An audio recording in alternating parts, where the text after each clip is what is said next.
Looking for a guaranteed way to create content that resonates with your audience? Start a podcast. Interview your ideal clients and let them choose the topic of the interview. Because if your ideal clients care about the topic, there's a good chance the rest of your audience will care about it too. Learn more at sweetfishmedia.com.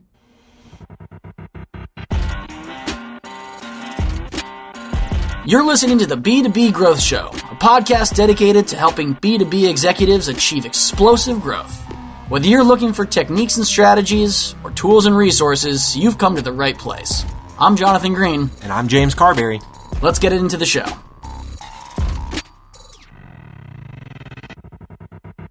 Welcome back to the B2B Growth Show. We are here today with Christoph Trappe. He is the Director of Content at Stamats Business Media. Christoph, how are you doing today? Doing great. Thanks for having me on. I'm really excited to chat with you today, Christoph. We're going to be talking about mobile content. You have a really great perspective on this and a couple of different examples of what we're going to be, really the reason we're going to be diving into this today. But before we get into that, I'd love for you to explain to our listeners just a little bit about Stamats Business Media and what you and your team are up to over there. Yeah, thanks for asking. So my background really is in storytelling. How do we share stories on digital channels and, of course, also offline channels that are still relevant? And so my team and I at Stamats Business Media, we have 3 magazines, and we're working on a digital transformation. How do we reach new audiences? How do we build audiences? And how do we tell great stories? So the teams have some fantastic writers, longtime journalists, and, of course, that's where my background is. And, how do we make sure we offer value to our readers, wherever they are? I love it. I love it. So, Christoph, you recently published an article on your blog about mobile content, and you have, like I said in the intro, just a really interesting perspective on it. Why is mobile content, why is that something that's been top of mind for you lately? Well, the thing is, people use their mobile phones for everything, right? In fact, when somebody asks me, what's the one piece of technology that has transformed things for you? I said my iPhone, because I use it for everything. I mean, in fact, right now, I'm talking to you on my iPhone, nice. Right? And it's not even a phone call, but it's Skype, and I use it for everything. I blog on it. I mean, even I voice dictate my articles, and people consume content on phones as well. Of course, there's all these different sizes of screens, right? They go from smaller to bigger to probably too big. But what I've seen is that, especially when it comes to graphics, infographics, images, anything that's not just text, there's still a lot of issues out there with readability, right? Mm-hmm. Something was designed for desktop, and I can't even see it on my mobile phone. Yep. And so it's really interesting to see that we're still in that phase to an extent. Yeah, and so the reason that you and I connected, Christoph, I a few weeks back put out a piece of content that was an ungated PDF that basically had, I think it had like 67 content ideas for LinkedIn, the type of content that you could write on LinkedIn that I've seen other people use and get a lot of traction.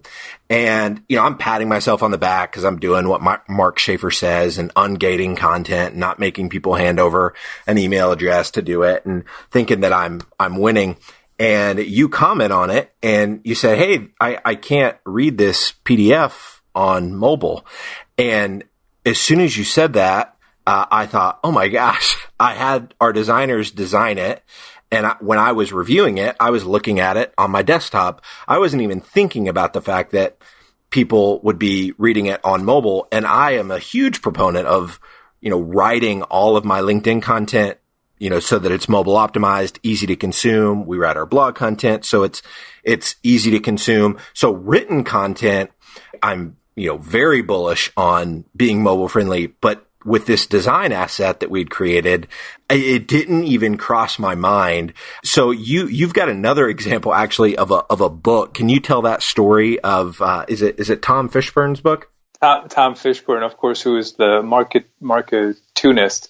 I'll get to that in a second. I want to just add one thing to your story. And what was so fantastic about that exchange with your PDF was I said it's not working, and you said, oh, it's working. And it is working, but it's not readable, right? And then I explained that to you, and you said, oh, sorry.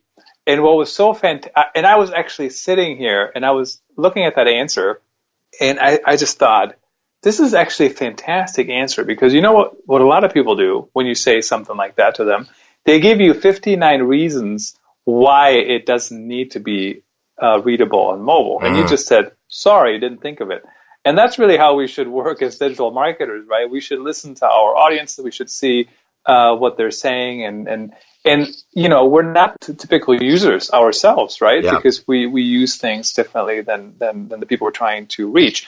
And very interestingly, Tom Fishburne actually handled the situation very similarly the way he did. And I would highly recommend anybody who is not creating content in the best possible way, when they figure it out, to just react like that, right? And say, sorry, didn't know. So here's what happened with Tom. Tom, of course, has his book out, 15 Years of Marketing Cartoons, and it's a wonderful book, 5 stars.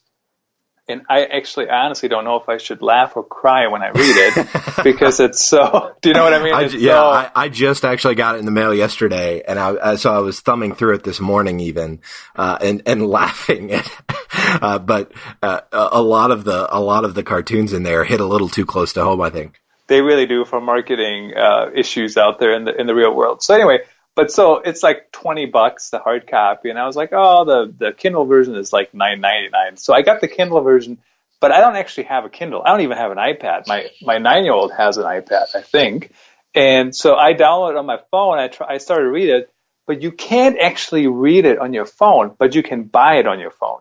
So, and the reason you can't read it on your phone is because the cartoons, they're up to 15 years old, you know. So in 15 years ago, we didn't even think about creating images for mobile phones. Yeah. So he didn't think about that. Obviously, it makes sense. And so I left a review, and I just said, well, it's probably a good book, but I can't read it. I downloaded it on the phone.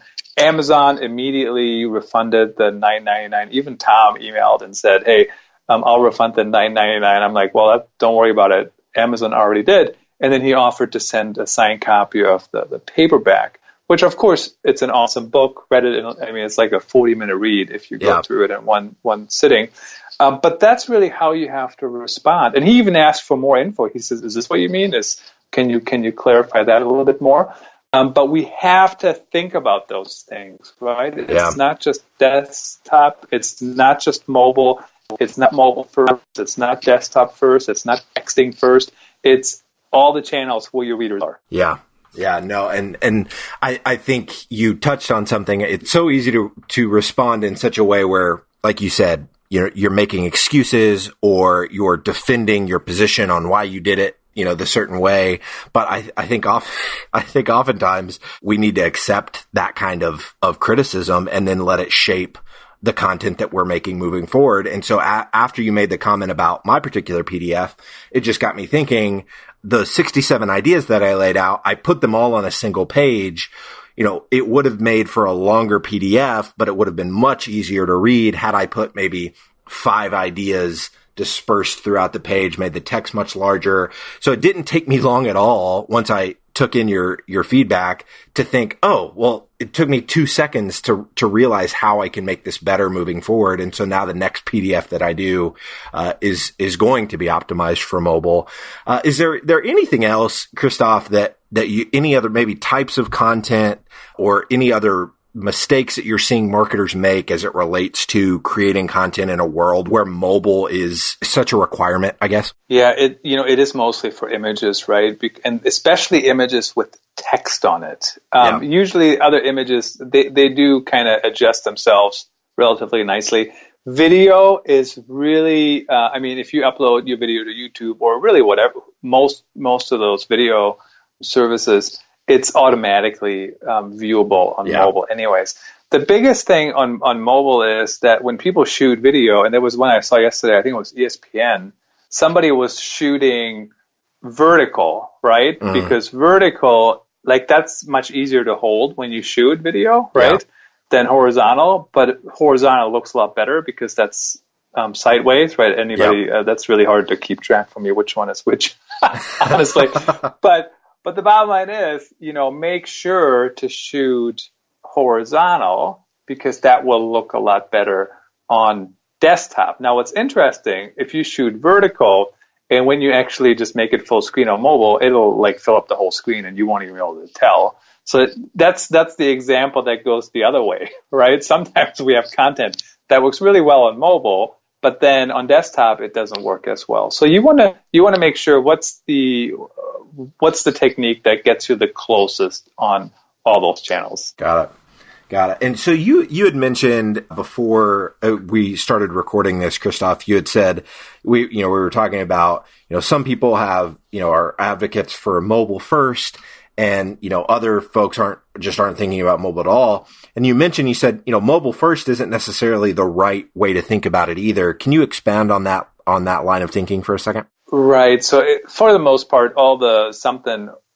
first, right? Don't think of it like that in digital marketing. Think of content first, and then think of what are the right channels, and are you optimizing it for those channels? Because the bottom line is you're not going to send it to mobile first, right? That maybe if you send text messages, that might apply. But other than that, you shouldn't send your website to mobile first. You should send it to mobile, desktop, wherever it goes. That's where it should go at the same time, not first. So think about what is the content you're trying to distribute. Are you producing it in a way that actually can be consumed on most channels? And then the next thing, and it's so interesting, I've heard all the excuses, seriously, of why something doesn't work on mobile. And like one time I said that to somebody and they said, oh, that's not how people use this app or whatever it was. And I said, but that's just exactly how I tried to use it. So they literally just said, that's not how people use it. I'm like, but nobody prompted me to do that, and I did it anyways. Yeah. So when you get that feedback, just figure it out, work on it, and whether it's desktop, whether it's mobile, it doesn't make any difference. And always ask people, how are they viewing something? So for example, on my website, even authenticstorytelling.net, it's not optimized for mobile or desktop, but it adjusts itself. Oh, yeah. And so it just adjusts itself, whatever device it's on. And early on, what was happening is some of the text was too long for mobile, right? So like in the bars. So somebody at one point emailed and said, look, this is really pushing everything down. And I'm like, oh, I don't even see that on my phone. And they said, yeah, because you got a bigger screen. I'm like, really interesting. So I just fixed it, right? Yeah. I said, thank you. Sorry about that. Fixed. Yeah. And so that's kind of how you have to do it. And people, for the most part, appreciate that. I think one other thing that comes to mind for me, Christoph, that is easy to overlook or not think about is how with all the different pop-ups and ways that we're trying to get people visiting our site to convert into email subscribers, the way that those experiences end up playing themselves out. Even, I just installed Drift on our website to try to start getting into more live conversations with people on our site. And even just looking at how that experience plays out on mobile, I had someone send a message to me yesterday through Drift on the site. And he said, hey, sorry, I sent that last message preemptively. The mobile format of the tool that you're using for this, this chat thing isn't super friendly. And so, that was just something that I hadn't necessarily thought about, but so many people are interacting with us from their phone that there's no reason not to think about all of those little nuances. This pop-up modal that's coming up, or this chat bot that I'm having, engage with somebody. It can, on a desktop not look overwhelming at all. And then as soon as you look down on your phone, can be incredibly overwhelming. And so I love your thesis that we need to be thinking about it, every experience that somebody is having with us through the context of mobile. Exactly. And the other thing, we're talking about pop-ups for email subscribers. So I used to have a pop-up on my site, and as you know, a lot of consumers don't like them, but a lot of marketers do because they do work. Yeah. But I did actually take it down, and I put a subscribe to blog by email on top of each article.